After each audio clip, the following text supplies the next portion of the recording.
ये दो धुरंधर इंसान मेरे सामने हैं। वर्टिकल, अच्छा हॉरिजॉन्टल ले रहे हो? हाँ ओरिजिनल ले रहा हूँ। चलो सर, तो मैं बात कर लूँ सर से?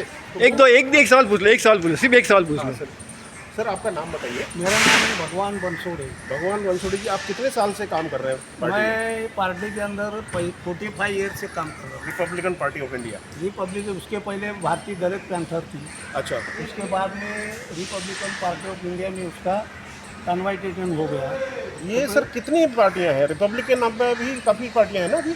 अभी कम से कम बहुत से 26-25 तो पार्टियाँ हैं, ओहो। बहुत सारे संगठन है। लेकिन अभी के समय पे आठवले साहब की जो रिपब्लिकन पार्टी है, हाँ हाँ, वो महाराष्ट्र के अंदर और कई राज्यों में इनकी पावर बढ़ रही बनी है, हुई है। और बढ़ रही है बढ़ रही है। और आगे भी बढ़ेगी। अच्छा अच्छा। और अटल साहब जैसा एक मेहनती लीडर है, हाँ हाँ और दलित लोगों के लिए, पिछड़े लोगों के लिए, मजदूर के लिए हाँ हाँ, ये बहुत अच्छे काम करते हैं। बिल्कुल। यहाँ ऑफिस में जो भी लोग आता है, हाँ हाँ, उनको मदद करने के लिए वो दिल से मदद करते हैं। ओके। चाहे किसको अगर कोई तकलीफ है, कुछ काम है, तो तुरंत फोन बिन लगा के अपना हाँ। लेटर वोटर देके उसको न्याय देने का काम बराबर करते हैं। बराबर। अच्छा, ऐसा है। शरद पवार ने इनको लाया था, जहाँ तक मुझे याद है। हाँ। और शरद पवार ने जो है इनको राजनीति में लेकर आया हम्म। और इस मुकाम तक पहुंचाया। लेकिन अभी तो फिलहाल शरद पवार से दूर है, वो अलग है।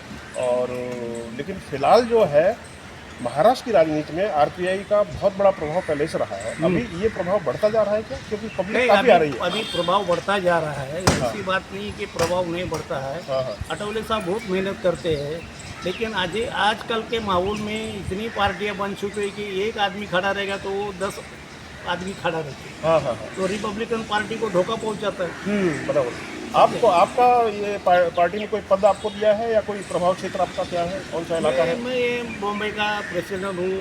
अच्छा। और मैं कई सालों से मैं मजदूर लीडर हूँ। अच्छा। और मजदूर के लिए, पिछड़े लोगों के लिए, जो भी अच्छा अच्छा। हम लोग सब मिलके दलित भाई, भारतीय दलित पैंथर से हम लोग काम कर रहे हैं। मैं हाँ, हाँ, आजकल के नहीं, अभी जो नए नए हैं वो कोई किसी को जानते हैं, किसी को नहीं जानते आपका हैं। आपका वो नंगा आंदोलन जो है उसकी बड़ी मैं चर्चा थी। 1982 में नंगा आंदोलन किया। वो कैसे हुआ था? वो कैसा हुआ कि हमारे फैक्ट्री के अंदर बहुत सारी मांगे थी हाँ, हाँ। मैनेजमेंट के सामने, और मैनेजमेंट हमको नहीं दे रही थी। हाँ हाँ, तो हमने ये सोचा कि भेंचोद नंगे से खुदा भी डरता है। इसके लिए हमने वो निगेटिव प्रोग्राम दिखा। होता है। हाँ, और उसके अंदर हमें जेल भी हो गया। हाँ, जेल 6-7 महीने का हमने जी जी, मिसा का अंदर हमको नासिक जेल में भी डाल दिया। ओके। वो टाइम हमारे यूनियन लीडर डॉक्टर दत्ता सामंत थे, हाँ हाँ, और दत्ता सामंत के साथ मैंने भी 10-15 साल काम किया। हाँ, तो वो टाइम उनका था, तभी हमारे अटौले साहब मिनिस्टर नहीं थे, जब हाँ, मैं यूनियन लीडर था जी तभी जी थी। जी, बिल्कुल तभी बिल्कुल। हमारे अटौले साहब भारतीय दलित पैंथर के महाराष्ट्र के अंदर बहुत जोरों में काम उनका दलित चल रहा पैंथर था उस था। टाइम। भारतीय दलित पैंथर, भारतीय दलित पैंथर। भारतीय दलित पहला था दलित पैंथर, हाँ हाँ, जो नामदेव ढसाळ और राजा भाऊ ढाले थे उस पैंथर में। ओके।